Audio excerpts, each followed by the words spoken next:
Welcome to Nostalgia Marcana. I'm your host, Doug Leaf. Each episode of this podcast, we will look back on the pop cultural ephemera that remains in our cultural zeitgeist today and try to understand why we remain enchanted all these years later. This week, we will be revisiting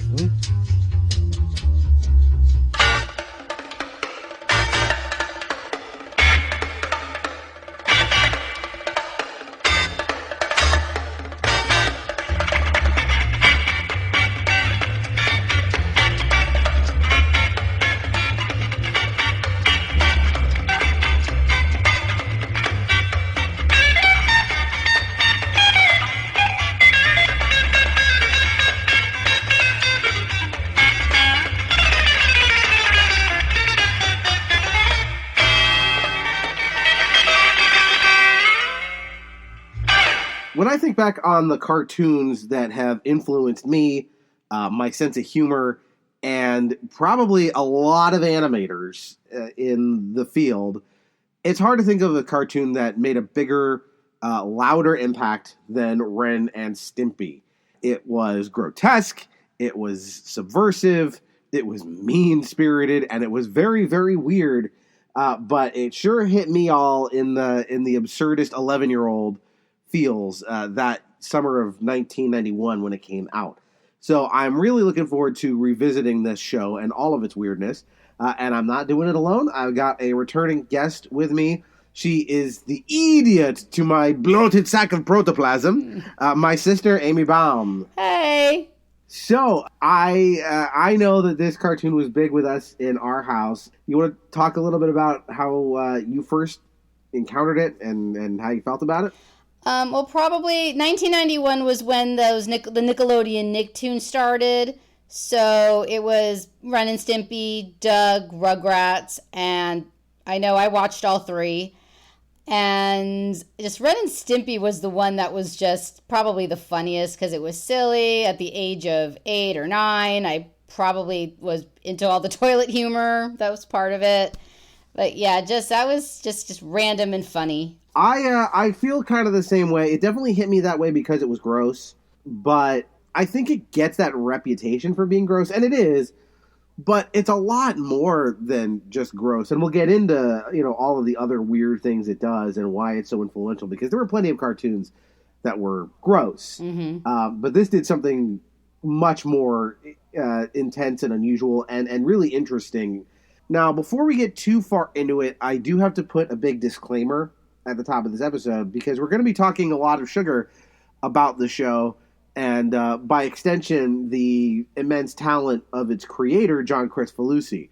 However, as with the Thriller episode, John Kricfalusi is a terrible human being. And so I don't want to, of course, misconstrue, or anyone to misconstrue, our praise for the show, and also his performance as Ren, which I think is actually really good. And, of course, he was a major force on the writing, the directing, the art, everything. This was his baby until he was unceremoniously fired from it at the end of the second season. And we can talk about why that happened and why that is, but he's also a terrible human for a lot of other reasons. So, again, the praise for the art is not praise for the man, and you have every reason to want to disregard him as a person. But anyway, I did want to get that out of the way so no one thinks we're like, oh man, what a cool dude this guy is. He is not. He is very much a bad, bad person. So with that out of the way, what do you think it is about this very odd cartoon that made it such the hit that it was? The humor, the fact that some of the stuff in it was just so random. And I think, and then of course you showed me that Looney Tunes cartoon, the Daffy Duck one, and yeah, we should talk about that. Yeah. I didn't know this until fairly recently. Now, obviously, all artists are influenced by the art that came before. They all stand on each other's shoulders. But this particular Daffy Duck cartoon, it's called The Great Piggy Bank Robbery. It is an exceptionally good Looney Tunes cartoon. It's directed by Bob Clampett, who is one of the giants of animation from that era. But there's a lot of things in this particular cartoon, and John Kricfalusi has cited it as his favorite, that you can see where this stuff ended up in Ren and Stimpy later, especially like its aesthetics. I mean, what did you think when you watched this thing? I told you, hey, go watch this for an assignment. What did you think when you saw it? I mean, I definitely wouldn't have noticed it as a kid, as an adult, and then watching a few episodes over the last, 2 days or so. I can see the influence because it has that very retro feel in the animation, the music. I can kind of see a similarity, and just the zaniest. Yeah, just the music, the feel of it is very retro, like all the music. So I can kind of see the influence there as an adult now that I know about it. Well, the music is... Well, I want to set that aside for a minute because the music of Ren and Stimpy is definitely worth talking about. But in terms of the visuals, one of the things I noticed, right away, there's a sequence in this Daffy Duck cartoon where he is imagining he's Dick Tracy. He's basically having a fantasy that he's Dick Tracy. And Dick Tracy is known for having this rogues gallery of very colorful, weird villains. And so he, as Duck Tracy, stumbles into the rogues gallery, which is presented not as regular drawings, but as these highly detailed still paintings that became a hallmark of Ren and Stimpy. These really weird close-ups where they could show you all kinds of crazy details that they couldn't do with a character in motion. They were specifically designed for these very long pans that were, this is again where the grotesquerie would come in the most because they could put that detail in. So that comes from this Daffy cartoon. But also, I think at the beginning of the cartoon, you watch Daffy kind of pacing back and forth, and he's very emotive. The way his body kind of deforms to express emotions. Hey, it looks like a piggy bank crime wave. Why don't people keep their piggy banks in a safe place, like I do? It's gone! My piggy bank's been stolen! Oh, Angoli! What'll I do? I know! I'll call Dick Tracy, the famous detective. That's it! Give me Dick Tracy! Hello, Dick Tracy! Yes, Dick Tracy speaking. Well, listen, Duck. Hey! What's the matter with me? I'm Duck Tracy! That also is very much a hallmark of Ren and Stimpy. The Ren and Stimpy animation style, there's no two drawings in Ren and Stimpy that are the same. And yet these characters feel consistent, but they're really constantly being stretched and pulled and distorted in all these crazy ways to convey emotion. Oh yeah, a lot of the eyes bugging out. Yeah, just very wacky Looney Tunes-ish movements and animation. But I think it's because of this particular cartoon and some others like it, this is more akin to some of the more extreme versions of Looney Tunes and your standard, Roadrunner or Bugs Bunny. Right. This has more in common with something like Duck Amuck, the classic one where Daffy is, being fucked with by the animator who turns out to be Bugs Bunny. Mm-hmm. You've got that scene in this one, The Great Piggy Bank Robbery, where Daffy, he was trapped behind a door. There's a pile of dead goons blocking the doorway. And the animators were like, well, how are we going to get Daffy out from behind this door? He's trapped in there. And literally, his body just disintegrates into, weird parts that just wiggle through the holes in the bodies and then just reassemble as Daffy. Something that's, a pure cartoon logic you could not do in any other medium. That's Ren and Stimpy DNA right there. So you mentioned the music before. We want to talk about that a little bit? I guess there's something very retro about it. It has there's something very similar in the music from the Daffy Duck cartoon. It just has that very retro-ish feel. Well, very old-timey. Yeah, it's very 50s kitsch. The fonts they use, the kind of background paintings they use are very much of a piece with 40s and 50s era Looney Tunes stuff. But the music they use is all, with the exception of the intro, the theme to the show, and the outro, there's no original music for the show, except occasionally when they would do a song. But all the background music is licensed stuff, and it's either bits of classical music,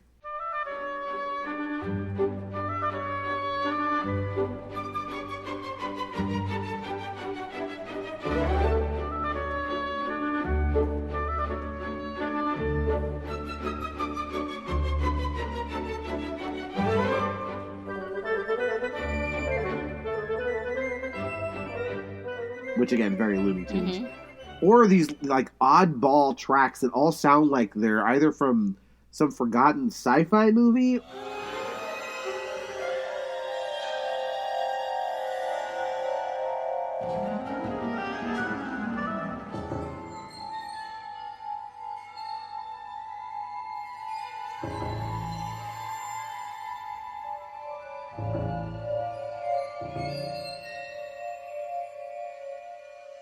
Or like a toothpaste commercial from the 50s.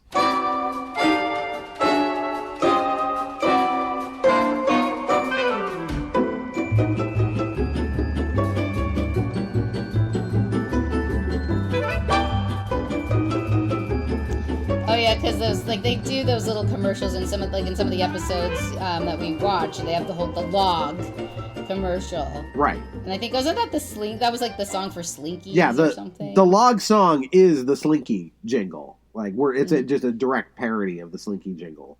What rolls fast stairs, the motor and pairs, rolls over your neighbor's dog. What's great for a snack and fits on your back? It's long, long, long. It's long, long. It's big, it's heavy, it's wood. It's long, long. It's better than that. It's good. It's Slinky, for fun is the best of the toys. It's Slinky, the favorite of girls and boys.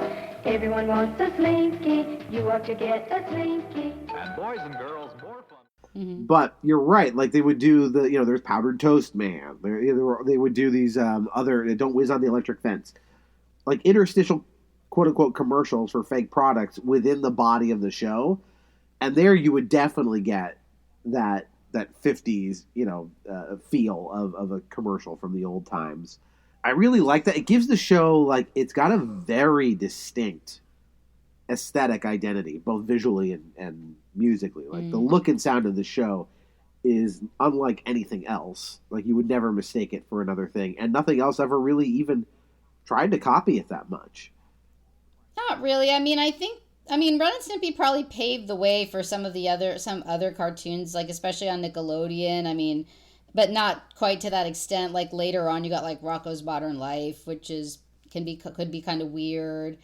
Maybe a few other ones later, but nothing to the extent of Ren and Stimpy, especially especially in regards to the stuff that was either gross or random. So the one that comes to mind is I was thinking of like that that scene at the end of Jurassic Park, where they're flying away in the helicopter and they look out the window and they see the birds. And it's that reminder of like, yes, dinosaurs are gone, but they've evolved into birds. They're still with us in some different way, right? I look at that and I look at SpongeBob SquarePants. And it's the same. It's like, okay, we don't have Ren and Stimpy anymore, but SpongeBob uses some of this. They definitely use those like grotesque still images. Those characters get deformed a fair amount and are very emotive. Like there's certain bits of Ren and Stimpy DNA in SpongeBob, although obviously it's much sweeter and it's consistent. Right, that was the other thing that was unusual about Ren and Stimpy is they don't have a consistent world. They are like Looney Tunes. Like they're like actors that are in different shorts playing different parts, even though they're still them. In the same way that like the Three Stooges or the Marx Brothers would always be the same quote-unquote characters with different names in different situations. That's true, because they were like the Cadet Hook and Stimpy, or I watched the Canadian Guilted Yaxmen, and like a bunch of other, like a couple other random ones, Right, like, SpongeBob lives in Bikini Bottom. He has his friend Patrick. Like, he has a house. He has a job that persists from episode to episode. And Ren and Stimpy do not have any of that. They are much more akin to Looney Tunes that way, where, for example, we didn't decide to go back and watch this particular episode, but there's a Robin Hood episode where Ren is Robin Hood and Stimpy is all of the other characters in Robin Hood. There's a very famous Looney Tunes cartoon where Daffy Duck is Robin Hood and Porky Pig is Friar Tuck. And it's very fun. And it's literally the same idea. They're like, what if our characters were the Robin Hood characters instead of, regular human? Right. Do you have like a standout moment that like solidifies like this is the thing that like clinched the show for me?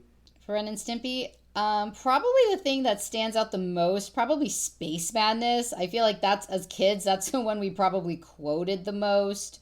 Yeah, I definitely committed that monologue to memory at some point. Yeah. Yeah. We can talk about individual episodes. I'm sure if you're listening to this and you care about Ren and Stimpy, there's a favorite moment or an episode that, you love.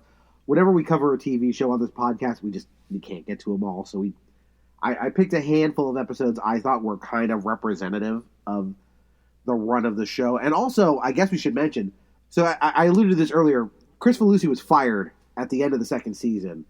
The stated reason was he could not deliver enough episodes on time, which became that was a standard. Even The Simpsons made fun of them for that.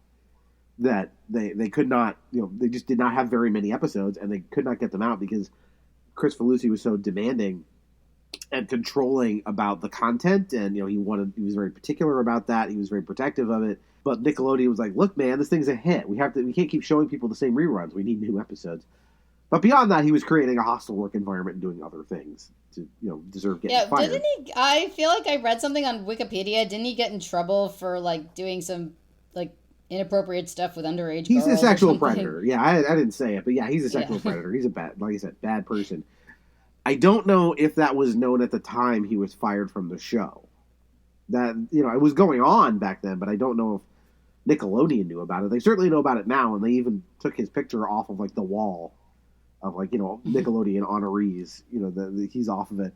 They did continue the show on for 3 more seasons. It was a different animation house doing it. They went from Spunco, which was Kricfalusi's animation house, to a company called Games Animation. And Billy West, we haven't talked about him, but Billy West is the voice of Stimpy. John Kricfalusi was the voice of Ren. Billy West, legendary voice actor, best known for this. He's best known as the voice of Doug. He is Fry from Futurama. He's like a third of the characters on Futurama. He's the Red M&M. He took over for Kricfalusi voicing Ren, which is interesting because he auditioned for Ren initially and did all of the voices. And then Kricfalusi decided, I'm going to do Ren myself. They're pretty... I mean, you can tell the difference, but it's pretty close. But I still think the show after Kricfalusi left was not the same. It just was... I agree. I remember as a kid, I think I remember feeling around after that, probably by the time I was 11 or 12 and feeling this show isn't the same. It's not as funny. It was a little too weird or something. I think they were trying to imitate what had come before instead of just creating something new. They were just all right, what have we already done? Yeah. Let's just, I don't know, we'll just be weird. And there's an art to being weird for the sake of weird. Just ask Monty Python. It's, you have to do it correctly. Out of all the episodes I picked for us to watch, there's only one from the 3rd season that I think is worth mentioning, and which Kricfalusi had a hand in before he was fired, and then nothing else from 3, 4, and 5. There was also a weird revival that Kricfalusi did on his own later that is terrible and should not be looked at by human eyes. But yeah, let's get into it. Let's talk about the characters. I think so. Tell me a little bit how you see Stimpy. Well, Stimpy, obviously, he's the, quote unquote, the dumb one. I think in some ways, he's a little maybe just a little childish. He's the kind of the silly one. But sometimes, I feel like I saw moments where he will be a little more smart than Ren, or I feel like the Sven Hoek one, where it's Ren's constantly on him and Sven for being idiots, and yet he's the one who pees on the electric fence. Yeah, I mean, every once in a while they'll give Stimpy a moment to strike back at Ren, who just abuses him, and it's you kind of want to recoil from the amount of physical violence that Ren does to Stimpy, because it's not like Tom and Jerry where he literally cuts him in half, but he just slaps him and calls him stupid and idiot, and it's this guy, they're supposed to be friends, but. Yeah, you can kind of... Yeah, once in a while they'll go for pathos, but it usually doesn't work that well. But, you can still sort of accept the violence because they make Stimpy such a marshmallow that you sort of get the impression, it doesn't really hurt him. It's just, it just bounces right off of him because he is so just squishy. It doesn't matter. But I do like that, yeah, we talked about The Simpsons the last time you were here, and he's definitely got that same kind of slider as Homer, which is we can make him smarter when he needs to be. He's the guy inventing the machine to make Ren happy. in Stimpy's invention, right? He's Right. clearly got some intellect. He's the one who does all the work on the cartoon that he creates, Stimpy's cartoon show. But then a lot of the time, yes, they will move that slider way down. Like, when they make him dumb, he is the dumbest cartoon character that has probably ever been depicted on screen. Mm-hmm. Like literally just like drooling and just sticking stuff in his ears and mouth and nose. Yeah. But you need to root for him. His voice is interesting. Do you know who the voice is based off of? No. Okay, the voice is based off of, Billy West said, is Larry Fine from the Three Stooges. So You started everything. Oh, I can't see. I can't see. What's the matter? I got my eyes closed. Oh, spread out. Come on. but where he would tell the story like, well, gee whiz, Mo. Like, that's how Larry sounds. They said, well, Stimpy can't be that. It's too morose. So they basically said, they'll take that voice and, like, amp it up. So you go from this old Jewish vaudeville comedian to gee whiz button me, Ren. You amp it up like that. And that's how you get, that's the recipe that Billy West came up with for Stimpy. Do you know where Ren's voice comes from? Yeah, of course. Ren was just, Ren's, pretty cruel, pretty angry. I just remember, you didn't have us watch this one, but there's one where he splits his personality, and it's, sort of the classic cartoon trope where you split the character into the good side and the evil side. But with Ren, it was the evil side and his indifferent side. It's just more evil side. Yeah. Yeah, he is like this, rage elemental that, they get a lot of mileage out of just how angry he is. They get a lot more mileage, I think. Forget anger. They get a lot more mileage out of insanity. Oh, yeah. Both characters going insane. But especially Ren, who, like, a lot of the episodes, like, the comedic, like, juice is Stimpy driving him over the edge. Or him just going over the edge and being crazy and doing random things, and it's funny. The voice, if you know where the voice... So the voice is like... It's like three different people mushed together. The big part of it is Peter Laurie, who you would know is... He's in... his biggest roles are in Casablanca and The Maltese Falcon. He's this old movie actor who talks like this a lot. I forget where he was from. You imbecile! You bloated idiot! You stupid fathead! You... But that's like Ren's speaking voice, and then part of it was Kirk Douglas. That like that part of Kirk Douglas's voice when Ren gets really angry. I apologize for not being entirely honest with you. I apologize for not revealing my true feelings.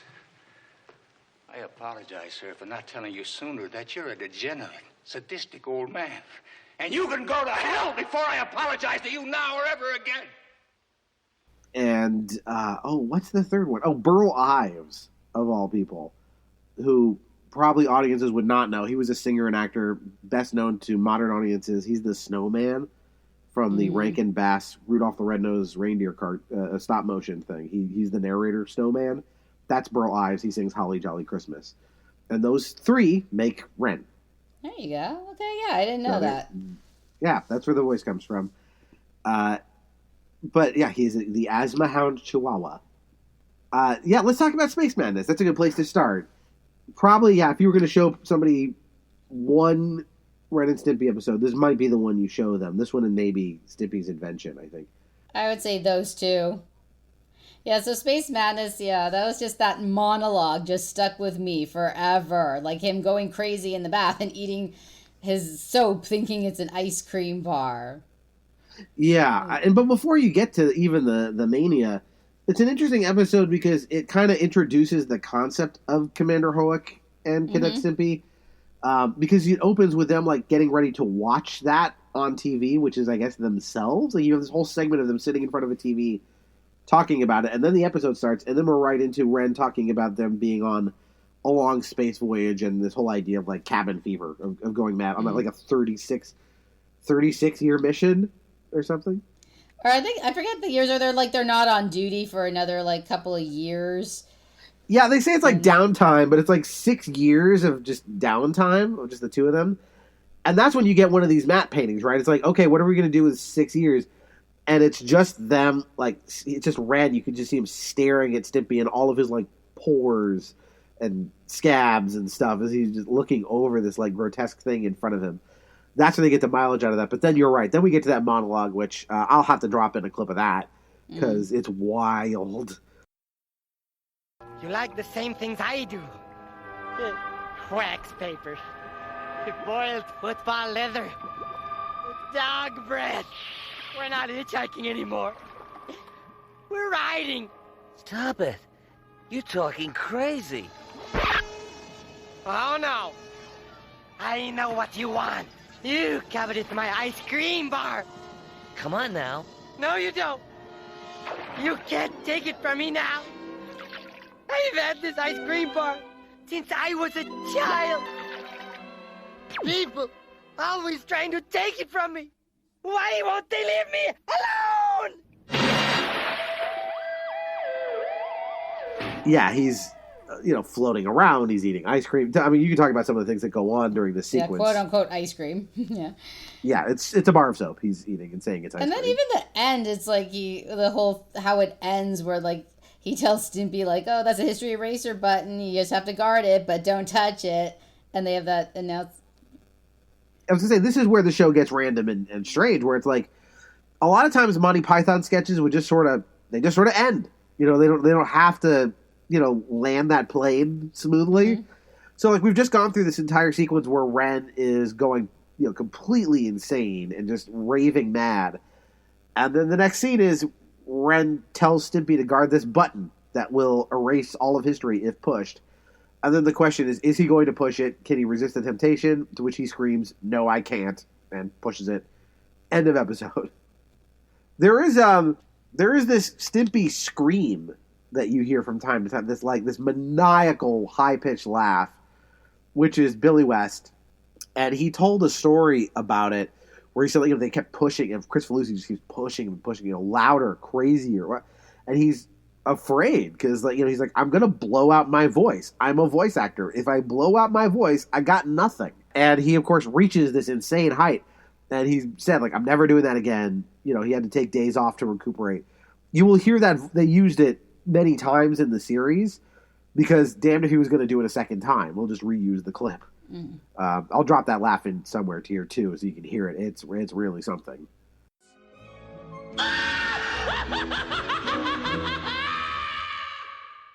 I can't imagine how a human being makes this noise. And that's what voice actors get paid to do, is just do all this weird shit with their voice. So. Well, yeah, but there's still limits to what a throat can do. Right. Yeah.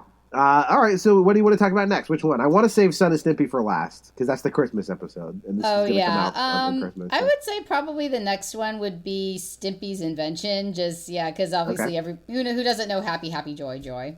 Yeah, the concept here is so great, because the whole point of it is, Ren is a rage monster, so Stimpy is going to invent something to make Ren happy. And what does he invent? The happy helmet. The happy helmet, yeah.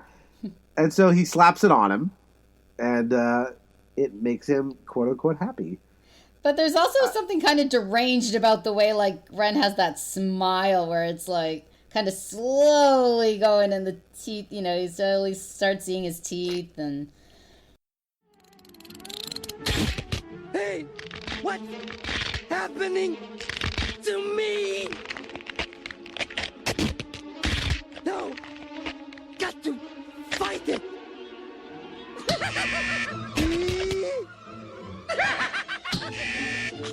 Can't lose control. Will strong, body weak. Me. Stimpy, I'm so happy. I must go do nice things.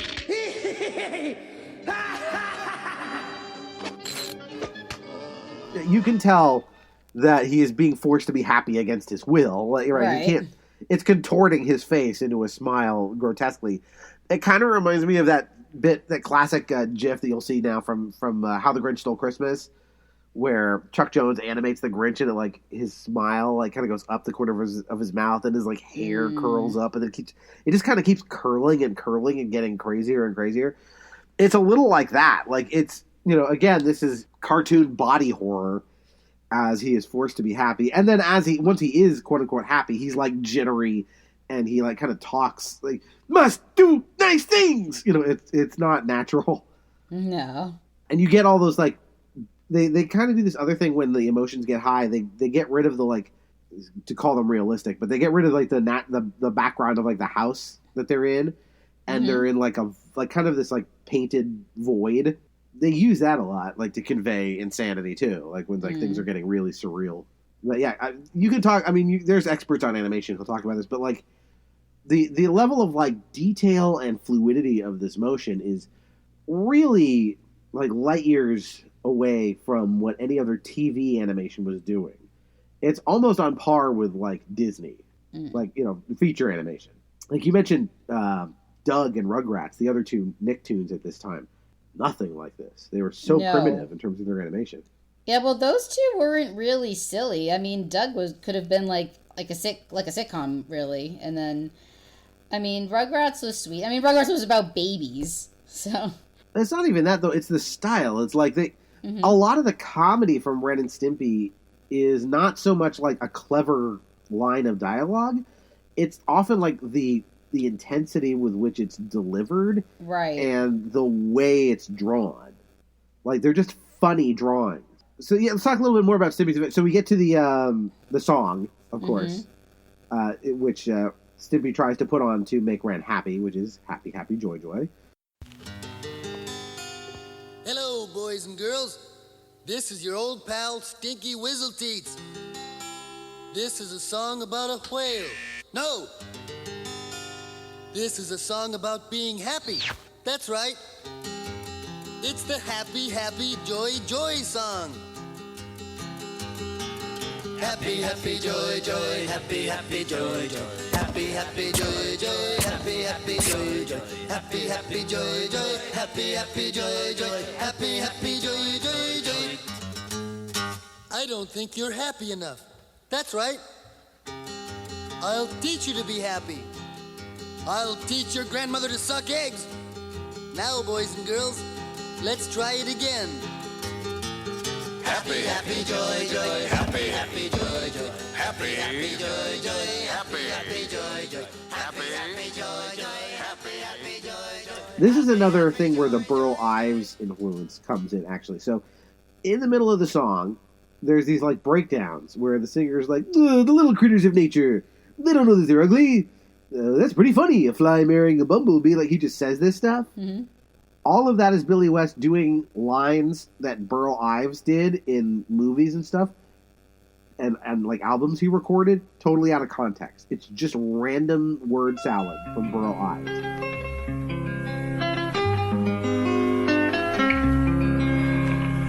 Here is a song about a whale with a most amazing appetite. That's very funny, a fly marrying a bumblebee. But did you ever hear of a cow jumping over the moon? I told you. I told you I'd do it. I told you, but you wouldn't believe me. Damn your soul! I told you! No kid on earth would get these references. Right. I mean, I didn't know that either. Nor I. This is the kind of thing I learned from watching an interview with Billy West. This is stuff that there's all kinds of stuff in these cartoons, in Ren and Stimpy cartoons, that is not. It's not even not for kids in a way. It's ooh, this is adult and over your head. It's no, we're literally just referencing shit that you've never heard of because it's 35 years old or more. Because it just made them laugh, I guess, to do this weird stuff. Mm-hmm. I guess it was funny to them to put it in. Yeah, do you want to talk a little bit more about where the episode goes after that, after the song? Oh, yeah, so I think eventually, you can see, Ren doesn't want that helmet, and, that last time they're singing you hear happy, happy, joy, joy, he's like trying to destroy that helmet. He's literally like banging himself over the head with a hammer or something. Like, yeah, he's bashing himself over the head with a hammer, like in time to the music, because like, every time he hits his head, there's this big like cymbal crash. Yeah. As he does it, like, and just the look of like rapture on his face to be destroying this thing is so good. And then it actually does end on a pretty good button, which is when he, you think, he finally gets it off, right, and he's back in rage mode. And then what does he do? He says, "I love being angry. Thanks, Stimpy." Yeah, he just says. He goes, "Yeah, right." He's so happy that he's angry that he's grateful, and Stimpy just kind of goes, "You're welcome." And then we get a close up of Ren, and you hear the crazy, like maniacal throat destroying laugh. Mm-hmm. Yeah, that I talked about before. That's the laugh. And like they had John Kricfalusi clearly couldn't do that with his voice, so they had Billy West do it, and it's assigned to Ren. But that sound effect will be used for Stimpy as well here and there, and that is Stimpy's invention. I think one of their best. What other ones did we say we were going to talk about? Where do you want to go next? We talked the rubber nipple salesman? Rubber nipple salesman. Yeah, this is very odd. This really digs into like their 50s kitsch mode, I think. Oh yeah. Mm-hmm. You want to talk about it a little? Yeah, so I guess it's what is it that Stimpy invented these like special rubber nipples, and they're going door to door trying to sell them. Well, just the concept of a door to door salesman. Like, have you ever in your life encountered a door to door salesman? I don't think so. I mean, I've had people knock on my door and try to like sell me magazine subscriptions. Oh yeah, and, magazines, or do you want solar? I guess we get some of that. I guess that, or like, yeah, we're raising money for our basketball team's trip to wherever. Mm-hmm. You get that, but not like the dude with the suitcase and the bow tie and the pork pie hat, who's going to open up the thing and say like, oh well, this is the lady of the house at home because I'm selling you vacuum cleaners or whatever. Like, it's a very 50s idea to begin with. But so are all the people they meet, right? Yeah, they like ran into some weirdos. So they have the guy that's like trying to kill. That I had it up to here with the legs of you people. That one. Right, he literally like beats Ren into a pancake. Yeah. Because he thinks he's a midget. Oh, he thought he was a he thought he was a circus midget or something? That's the phrase he uses, yes. I thought you were one of them circus midgets. And Ren is just like a quivering pile of goo at this point. Mm-hmm. And that I forget who does that voice. I don't know if it's Billy West or one of the other like regulars they had, but that voice, that kind of like gravelly, like I've had it up to here, like that guy. They use him a lot, and he's very effective. And then we meet Mr. Horse. Well, Horse, he's in a couple episodes. He's usually the no sir, I don't like it. Like, yeah, they have a few of these like semi-recurring characters. There's like him. There's Muddy Mud Skipper. There's George Liquor. There's like a few of these like peripheral characters that pop up from time to time, but they're not like Simpsons peripheral characters. They're also like Ren and Stimpy, where they don't have like a set thing, that they do, or they might have a catchphrase, but they don't have an identity. That's but yeah, time to talk about what Mr. Horse is doing in this bit, because this is the best part of the episode. Yeah, this is like he's so creepy. Like, this is the person whose door you don't want to knock on. Where he's like, did my wife send you? Well, and he's also covered in head to toe with, like, yellow rubber, like, all over him in, like, this weird, like, you don't know what he's been up to. Like, it's that feeling of, like, when Jodie Foster knocks on Buffalo Bill's door in Silence of the Lambs. It's like, oh, God, she doesn't know. She just knocked on the serial killer's door. That's the, like, vibe they're going for with this. Oh, yeah. So, nipples, huh? No, sir, I don't think I have any use for rubber nipples. But I'll tell you what, though. Do you have any rubber walrus protectors? Call the police. No, because even when he brings out the walrus, and the walrus says, like, just call the police. Yes, and it ends there. That bit ends with just him just pulling out this poor walrus who looks terrified. It's really funny. It's unfortunate in a way that we're doing this as a podcast, because there's so much of this that's visual. And even though I'm going to put in clips, there's some of the stuff that's like, it hits harder when you see it, because these images are so striking and expertly animated. I don't know if that, like, at 8 or 9 years old, that really like struck me how creepy that really was. But as an adult, I'm like, oh shit. No, I just thought like, hey, he's wearing this funny rubber suit and he's acting weird. And call the police is funny as a kid, but you don't go make the next connection, which is like, oh yeah, he's doing something terrible to that walrus, that is beyond the laws of God and man, whatever it is. And then they get to this like 50s couple, which they bring in from time to time, where like it's like literally like Ward and June Cleaver, but you never see the tops of their heads. Right. And then of course they're going through all the different uses of rubber nipples, and they're sold. Yes, well, it's like it can like hold your nose hair, right? Clippings and stuff. Like it does all these ridiculous things they try and come up with, and they buy some, and that's it, right? They just buy some, and there's the episode's kind of over. Right. I think they kick them out of the house, I think, and they're like end up on like cows or like bulls or something. And they just ride off. Mm-hmm. Again, these episodes didn't need to end in a logical way because they're defined by being random. Right. All right. Next up on our carousel of Ren and Stimpy episodes to revisit. Let's see. The Royal Canadian Kilted Yaxmen. Yeah, this was the last episode I think that the Spumco team animated. This was their swan song before John Kay was kicked off.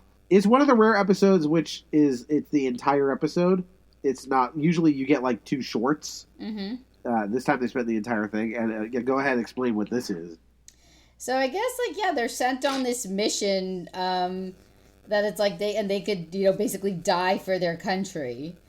And they get, beat up by Kodiaks, and they're running out of food and water. And of course, the one thing I remember the most is the song. Yes, once you've heard it, which again, it's a version of My Country 'Tis of Thee, or God Save the Queen. Yeah, same melody. Our country reeks of trees. Our yaks are really large, and they smell like rotting beef carcasses. And we have to clean up after them. And our saddle sores are the best. We proudly wear women's clothing, and searing sand blows up our skirts. And the buzzards, they soar overhead, and poisonous snakes will devour us whole, and our bones will bleach in the sun. That's it. And we will probably go to, and that is our great reward for being the Royal Canadian Kilted Yaxman. Come on, everybody.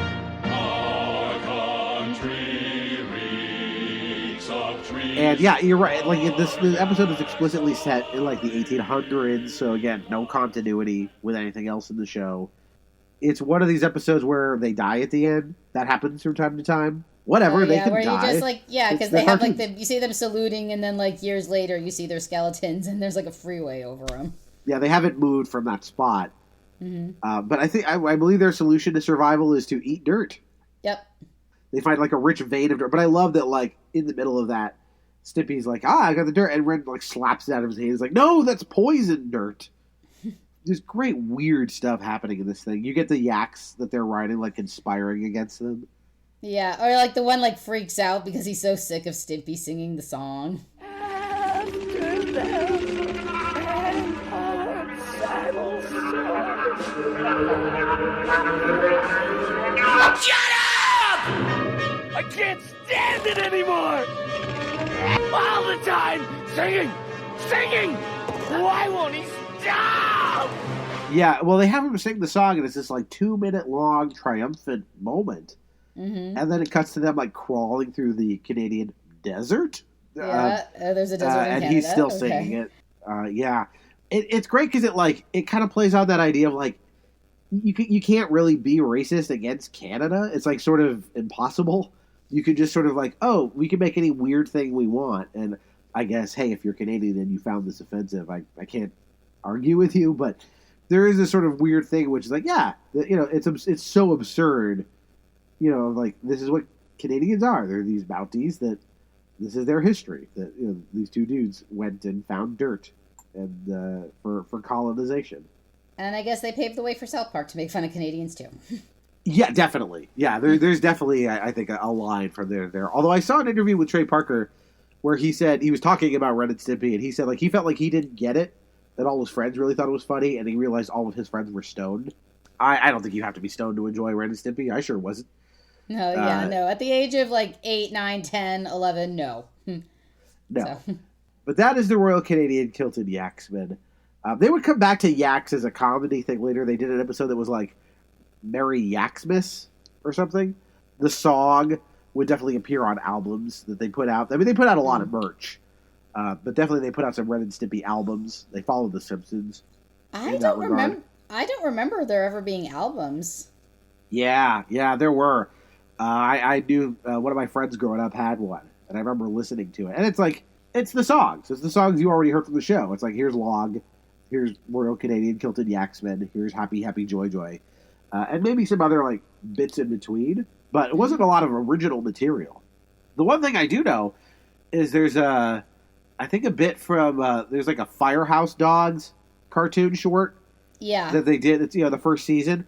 There's a bit of that, like, dialogue in the album. But the album was released after John Kricfalusi was fired. So they had Billy West go back and re-record Ren's dialogue to be on that album. So that tells you how thrilled they were with him. Okay, so that's Yaxman. We have to talk about Stimpy's cartoon show, I think. Yeah, and then I do apologize because this was the one I really didn't get to watch beforehand because I couldn't. It wasn't on Paramount Plus. I couldn't really find it on YouTube. Yeah, you can't find some of these. It's weird. I don't know if there's rights issues with some of the like music they used. That's my best guess as to why some of these things are not there, because there was all these licensed music tracks that maybe made it hard for copyright reasons. Mm-hmm. But you can find clips of it, and certainly my memory of it is pretty strong. Do you want to talk about Stimpy's cartoon show?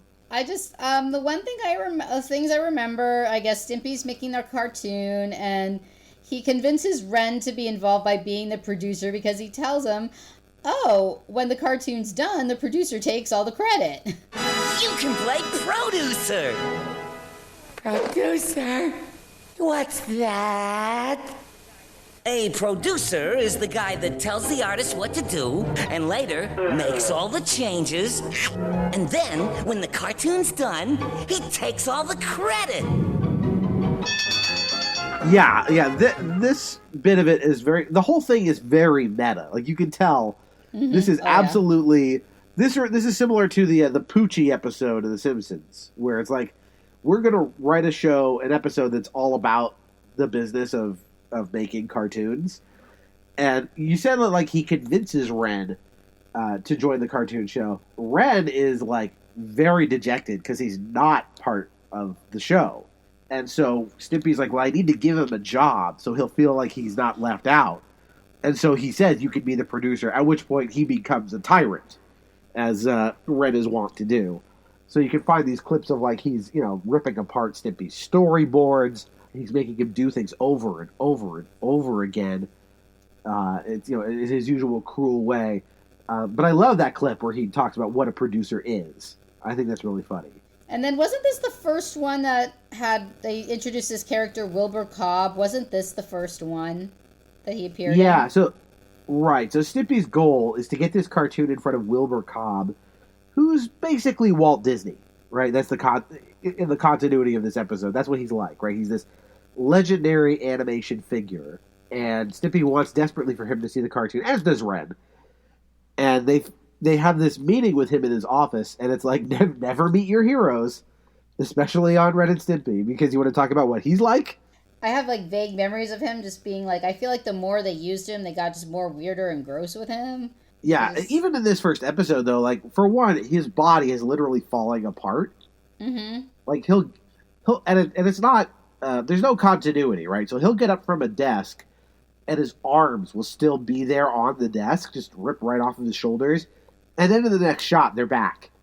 Right? There's no sense to it. But like he's holding Ren and Stimpy close to him, like his body, and Stimpy's looking up as his ears like melting slowly down the side of his face towards him. Yeah. Like it's like this like really ridiculous kind of leprosy riff that they're doing. Right. I don't know. I think as a kid, I just like, maybe that was around the point where I was like, this show isn't as funny anymore or something. This is the one I think standout episode from season 3 because it's so meta. Like you can see, the writers and the artists, like, we are going to kind of strike a little satirical note here about the biz, because then you see his cartoon that he made, which is pretty impressive for, a Stimpy making it basically by himself, about Explodey and his love. Hey, Explodey! I'm your best girl, Poopy! Ren, I mean, Explodey, how about a kiss? No thanks, Poopy. Now we're in an airplane!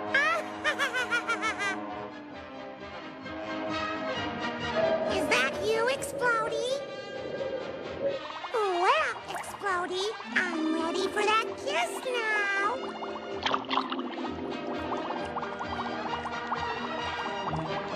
I have to throw up now, Poopy. Okay, Explodey. I don't mind waiting. This reminds me a bit of the Poochie thing. It reminds me a bit of Jay Sherman in The Critic, his like student film. There's also another bit from The Simpsons where you see like a Soviet cartoon called Worker and Parasite. Any of these like bits are like, here's a really weird bit of animation of like a cartoon that makes no sense. Do you have any memory of? Did you watch the clip of the actual cartoon itself? Unfortunately, no, I didn't. You couldn't find the show within the show. Yeah, it's like it's weirdly drawn. It looks like a first grader drew it, sort of. It makes no sense, and of course, at the end, Explodey explodes. That's it. It's a weird episode, but I think it's worth mentioning because of its, again, its meta narrative. And I guess if we have to go on to another episode, Sven. Yes, Sven Hoek. Sven Hoek. This is, kind of like, it's sort of the classic, the sitcom logic here, where we're going to meet Ren's cousin Sven, and cousin Sven is... basically like Stimpy. Yeah, he turns out to be another Stimpy. He's like the same dimensions. He's like, if I was going to put Stimpy inside of Ren, like he'd stretch him into this shape. Like that's what he looks like. Right. And equally stupid. You want to talk about some of the things they get up to? Like literally Ren, he's gone for most of the episode. Like he says like, I'm leaving to go to work. Don't mess anything up while I'm gone. And then you can talk about some of the things they get into while he's away. I remember they play hide and seek, and they're like in the litter box, and then of course the big thing is they want to play the game. They choose don't whiz on the electric fence, and then Ren gets home and it's like what they've covered is like put his opera records in bubble gum. They painted his dinosaur droppings, and I just imagine to look like Easter eggs. Yeah, I just imagine it to be like. What if, you left your little children alone in the house for hours? What would they do? Yeah, I wouldn't trust Stimpy alone in the house. No. Let alone two of them. Yeah, like, the stuff they got up to, of course, again, it's the, super random stuff. It's, again, they put his records in bubblegum. The weirdest one is his collection of rare incurable diseases. Oh, I forgot about that one. Yeah. Oh. Yeah, you see, the germs crawling down the drain. Oh, yeah. Really, this stuff speaks to, Ren's very odd hobbies. Yeah. It kind of reminds me of, so they've done that before, too. There's other episodes where they touch on this idea that, Ren, in his downtime is into some very random, weird stuff. It's a little like Bert from Bert and Ernie with his, bottle cap collections and, pigeon fixations and stuff. It's weird. But then, yes, you're right. Ren whizzes on the electric fence, and he's not supposed to. And they all die. Again, another episode, they all die. And I love that they die, and then they don't just die, they die and go to hell. they deserve to go to hell. I don't think Ren and Stimpy are on the side of the angels. Maybe Stimpy, but still, they probably not. And I love how, like, it's just, and I love that the devil's like, so, you whizzed on the electric fence, didn't you? Yeah, apparently that's been a big problem for a lot of people. They do a lot with the 50s kitsch because it mostly takes place inside the house. Right. And, like, it's a lot of that, like, just the aesthetic, the look of the house is super 50s. The look of the board game, the Wiz on the Electric Fence board game, it looks like, you know, something like Twister, sort of. It's got a lot of colors and, like, shoots and ladders kind of feel to it. Right. It's like, this must be, and I don't know if John Kricfalusi was born in the 50s, but he certainly obviously has a lot of love for the time period, and maybe it's because of his love of Looney Tunes stuff. But yeah, a standout episode for sure. And then I think that probably takes us to the last one, which that we wanted to cover, which is Son of Stimpy. Aww. This one, okay, so you can say what the premise is, because it's pretty gross and stupid. Yeah, Stimpy farts, and he basically just, like, mourns the loss of his fart. He spends the entire episode, first he tries to convince Ren that he fart, which implies that Ren doesn't know what a fart is. Because it's like, something came out of my butt, and it was smelly. And it's smelly, and it made a sound. Yeah. Right, and he's like, he won't believe that it happened, and he tries to do it again, and he can't. But yeah, he spends the whole episode, like, trying to find Stinky, his son. Right, or, like, he's, like, sitting in front of the TV, like, moping, and, like, Ren's like, come on, let's watch Muddy Mud Skipper, let's do this, let's do that, and then he's just like, Stimpy's just like, I don't care. And I think Ren makes a comment of, like, come on, it's been 3 years. Yeah, 3 years he's been mourning this fart. And, like, what's interesting about this episode is it's very different in terms of, like, the comedy engine underneath. Because usually, as we've covered in a lot of these episodes, it's like, Stimpy drives Ren crazy. Ren goes crazy on his own without Stimpy's help. Stimpy and Sven drive Ren crazy. Like, at the end of that, we didn't mention it, but in the last episode, the Sven episode, that ends with another long monologue from Ren. That's insane. I'm like, oh, what I'm gonna do to you. Oh, what I'm gonna do to you.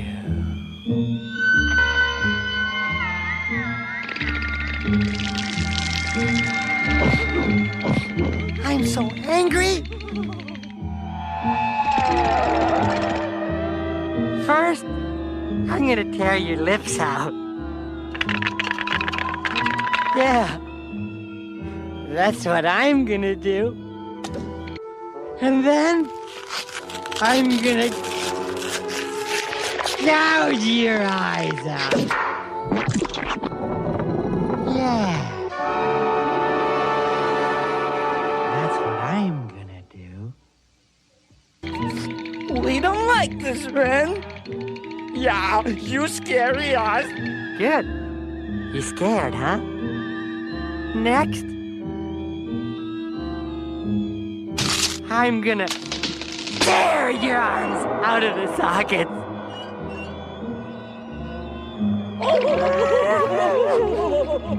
And you wanna know what else? I'm gonna hit you, and you're gonna fall. And I'm gonna look down, and I'm gonna laugh.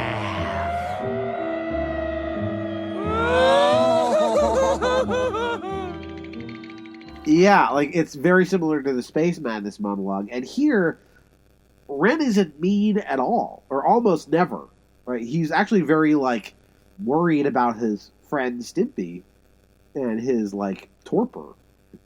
Like, the whole thing is played for pathos, and, like, the reference is way more Pinocchio than Looney Tunes. Oh, yeah. Like, did you see a parallel with Pinocchio, or no? I guess the idea when Geppetto's, like, looking for Pinocchio, I guess. Yeah, like, it's literally him, like, calling the name, you know, Stinky, Pinocchio, like, there's that.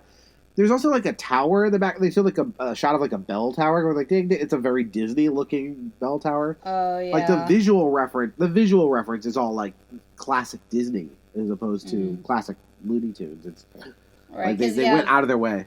Well, because Disney, it was like all about like having the heart, and whereas like Looney Yeah. Tunes was just about being zany. Yeah, Looney Tunes has zero pathos ever. There is not one episode where they even try.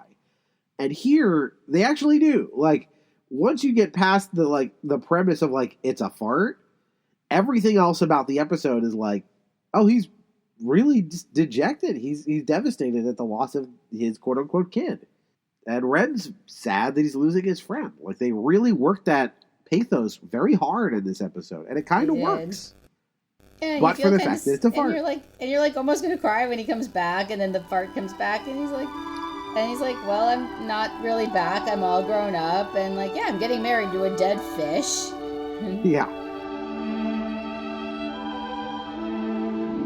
Stinky!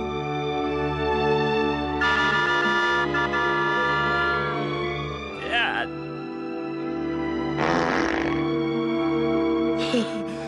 I thought I'd never smell you again.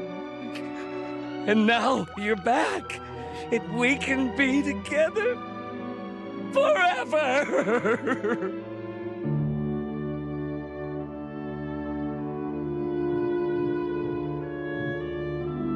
No, Dad, we can't. You see, I'm all grown up now, and I've got my own life to live. I'm a man now, and a man has needs. You understand, don't you? No.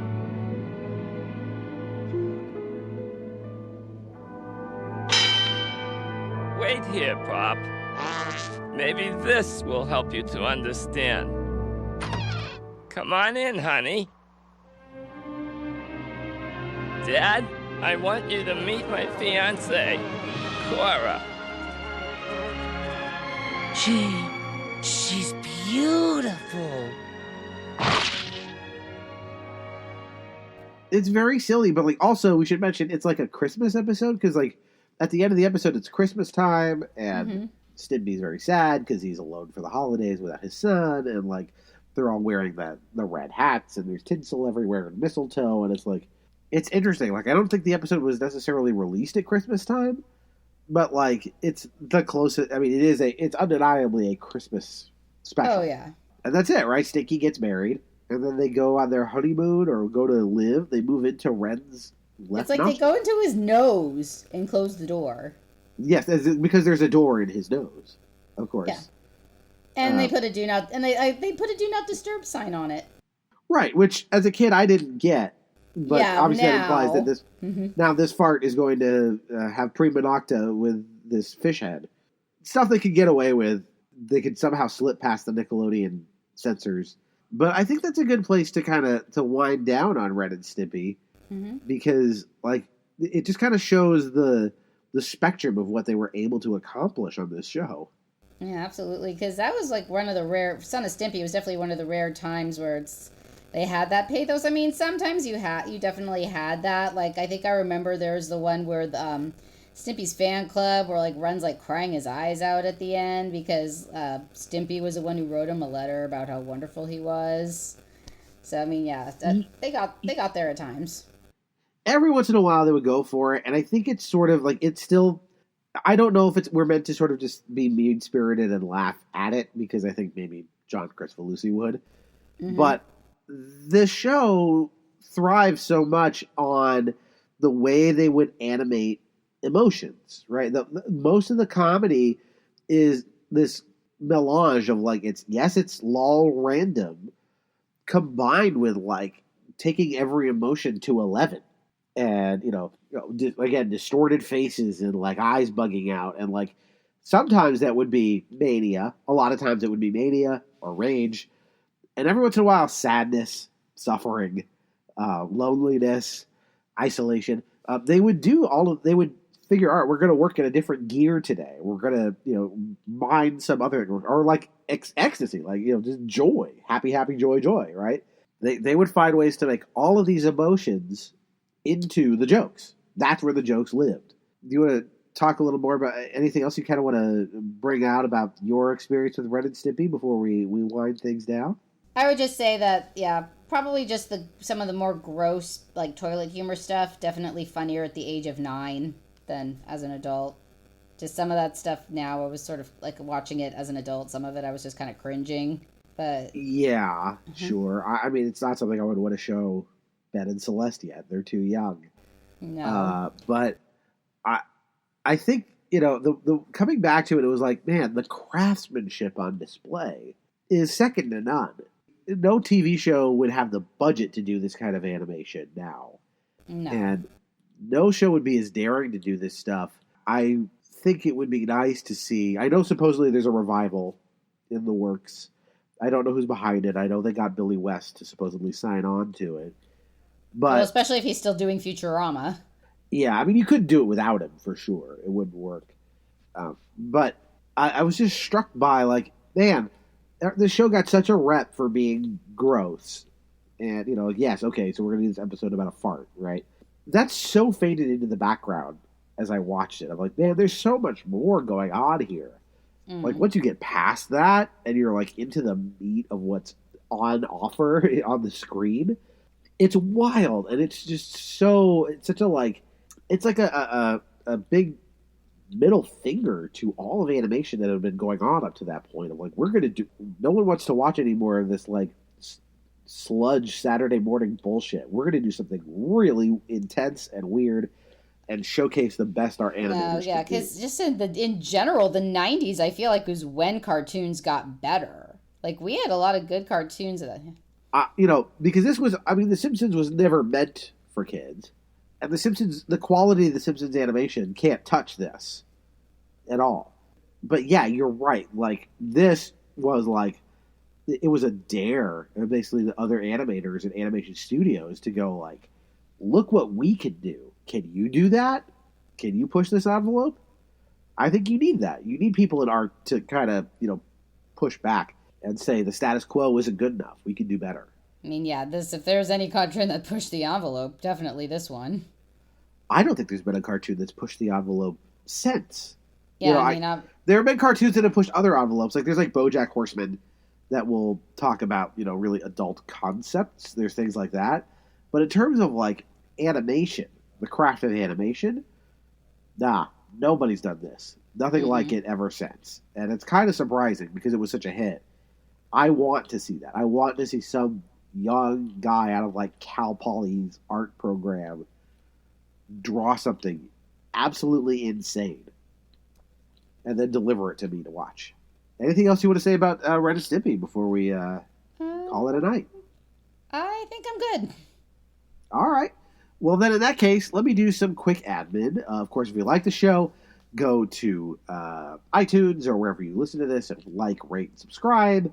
Tell your friends. If you have thoughts on Ren and Stimpy or any of our other episodes, tweet that feedback to @NostalgiaPod. That's our presence on Twitter. And we're also on Instagram. I'm not sure what our next episode is going to be. We have a few in the works. I think we're going to do one on Batman the Animated Series. Working on an episode still on D2 The Mighty Ducks, so look for that soon. But I think we might have something else in between, so I'm not sure yet, but a lot to look forward to in the new year. Thanks again, Amy, for coming on. It's always good to, of course, chat with my sister. And reminisce over this thing that was we spent so much time worrying about in our childhood and quoting and screaming at each other. So with that, I thank you, and that's one more entry in the Nostalgia Arcana. Can he withstand the temptation to push the button that even now beckons him ever closer? Will he succumb to the maddening urge to eradicate history at the mere push of a single button? The beautiful, shiny button! The jolly, candy-like button! Will he hold out, folks? Can he hold out?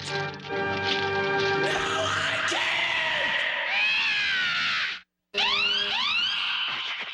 Tune in next week as...